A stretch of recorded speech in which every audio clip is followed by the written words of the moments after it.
అబ్బబ్బబ్బబ్బా! ఏం పచ్చడండి. చూస్తుంటేనే నోరూరిపోతుంది. రోటి పచ్చడికి ఏం తక్కువ కాదు. ముందు రెసిపీలోకి వెళ్దాం పదండి. నేనైతే ఒక బీరకాయ, 3 టమాటాలు తీసుకున్నాను.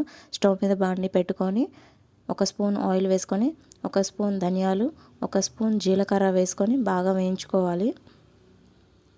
ధనియాలు వేయటం వల్ల చాలా చాలా టేస్టీగా ఉంటుంది. ట్రై చేయండి ఒకసారి. అందులో 4, 5 ఎండుమిరపకాయలు, ధనియాలు, జీలకర్ర వేగినప్పుడు వచ్చే స్మెల్, పచ్చడిలో అరోమా చాలా అంటే చాలా బాగుంటుంది. అందులోనూ ఇంకా కరివేపాకు, ఏం లే పచ్చడి గుమగుమలాడిపోతుంది. ఇందులోనే 4 పచ్చిమిరపకాయలు విరగ్గొట్టి వేసుకున్నాను. మన కారానికి తగ్గట్టు మనం వేసుకోవాలి.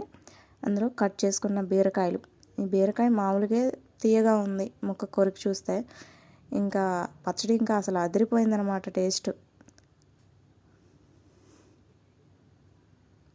ఇలా కొద్దిసేపు కలుపుకొని కొంచెం మగ్గినాక కొంచెం ఉప్పు, కొంచెం పసుపు వేసుకొని బాగా కలుపుకోవాలి మొత్తం పట్టేటట్టు.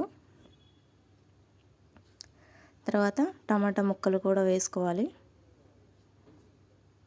వీటిని బాగా మగ్గనివ్వాలి. ఇదిగోండి టమాటాలు, బీరకాయలు బాగా మగ్గిపోయాయి. నేను ఇందులో కొంచెం చింతపండు కూడా వేశాను. చింతపండు కొంచెమే వేసుకొని మరీ ఎక్కువ వేయకండి, పులుపు ఎక్కువైపోతే బాగోదు అసలు. కొద్దిగా చల్లారగానే ఇంకా మిక్సీ పట్టుకోవడమే. మిక్సీలో ఇందులో ముక్కల్లో ఆల్రెడీ కొంచెం ఉప్పు వేసాం, మళ్ళీ చూసుకొని వేసుకోండి.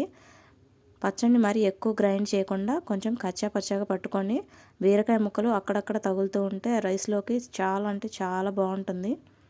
ఇప్పుడు పచ్చడిని పోపు పెట్టుకుందాం. కొంచెం తాలింపు గింజలు, ఆయిల్ వేసుకొని తాలింపు గింజలు వేసుకోవాలి. ఇవి కొంచెం వేగాక కొంచెం కరివేపాకు వేసుకోవాలి.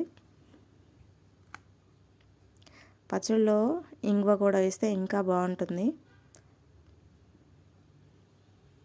ఇప్పుడు మనం మిక్సీ పట్టుకున్న పచ్చడి మొత్తం ఈ తాలింపులో వేసుకొని బాగా కలుపుకోవాలి.